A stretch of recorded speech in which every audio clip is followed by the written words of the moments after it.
আইপ্যাকের অন্যতম ডিরেক্টর গ্রেফতার। কয়লা পাচার মামলায় গ্রেফতার করা হয়েছে আইপ্যাকের ডিরেক্টরকে। দিল্লি থেকে বিনেশ টান্ডেলকে গতকাল গ্রেফতার করে এনফোর্সমেন্ট ডিরেক্টরেট। গত 2রা এপ্রিল বিনেশ টান্ডেলের দিল্লির বাড়িতে তল্লাশি হয়। পশ্চিমবঙ্গের কয়লা পাচার মামলায় তাকে গ্রেফতার করা হয়েছে। বেআইনি লেনদেনের অভিযোগেই তাকে গ্রেফতার করা হয়েছে বলে ইডি সূত্রে খবর। পশ্চিমবঙ্গে কয়লা পাচারে 20 কোটি টাকা আইপ্যাকে গিয়েছিল। সেই অভিযোগের সূত্র ধরে তদন্ত শুরু হয় এবং তদন্তের পর আইপ্যাকের কর্তাকে গ্রেফতার করা হয় বলে সূত্রের খবর। ধৃতের 10 দিনের ইডি হেফাজতের নির্দেশ হয়েছে।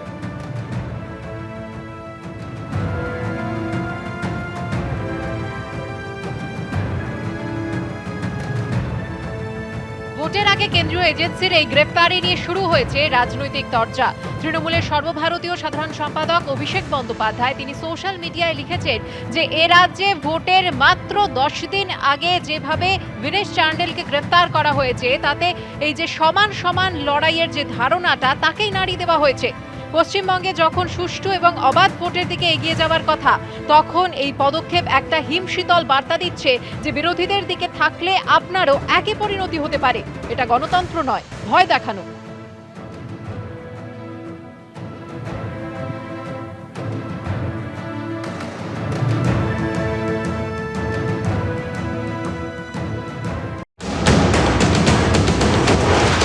কয়লা পাচার, গরু পাচার পশ্চিমবাংলায় নতুন কিছু না, তার তদন্ত হয়নি এতদিন। এবার তদন্ত শুরু হচ্ছে। আর এই অবৈধ টাকা রাজনীতি থেকে আরম্ভ করে ব্যবসা সব জায়গায় লাগছে, ফলে সমাজের মধ্যে একটা অব্যবস্থা তৈরি হয়েছে। আর ভয় দেখিয়ে ভোট নেওয়া, ইলেকশন জেতা, এইসব টাকা ব্যবহার হয়। অবশ্যই যারা এর সঙ্গে যুক্ত তাদেরকে শাস্তি দেওয়া উচিত। নির্বাচনের দিনও গ্রেপ্তার হতে পারে, এতে কোনো তিথি নক্ষত্র থাকে না। যখন মনে করবে তদন্তকারী সংস্থা তাদের কাছে তথ্য আসবে তখন তারা অ্যারেস্ট করবে।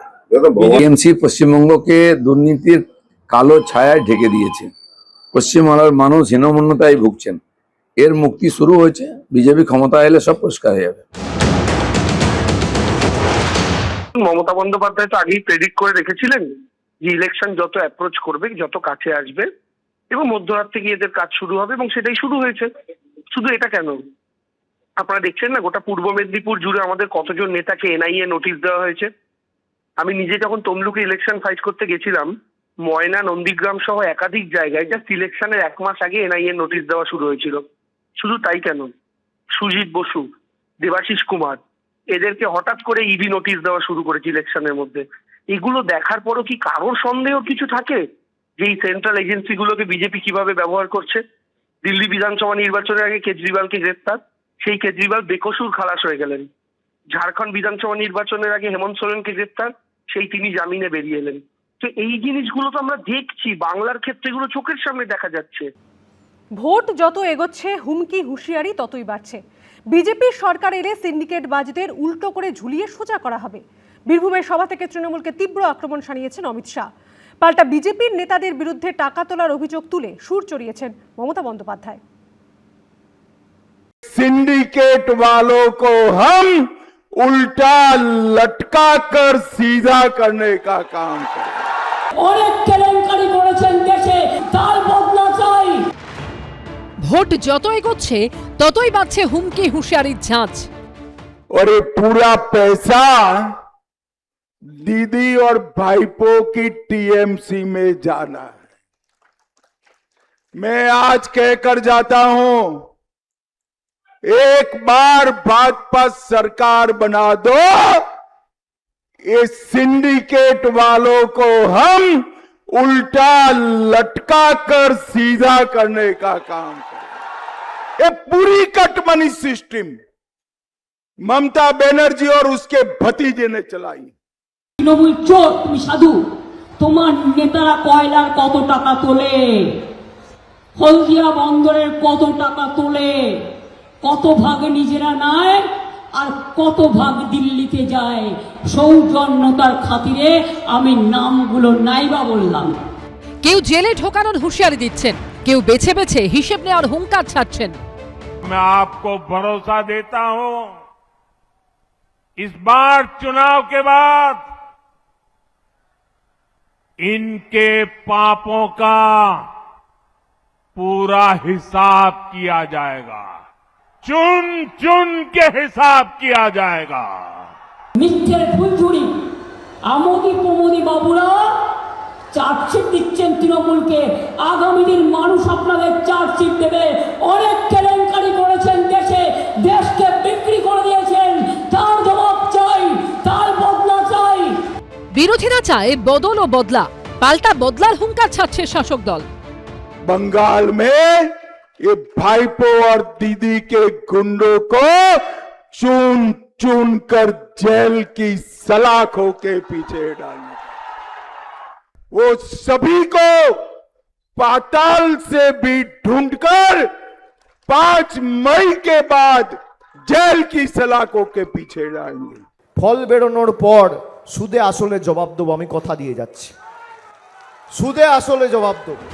চুন চুনকে হিসাব, 5 বছরের ক্ষমতা দখলের লড়াই, তার আগে কথা যুদ্ধে রাজনীতির ভোল্টেজ চড়া। 4 मई के बाद हर गुंडागर्दी का हिसाब लिया जाएगा, चुन चुन करके हिसाब लिया जाएगा।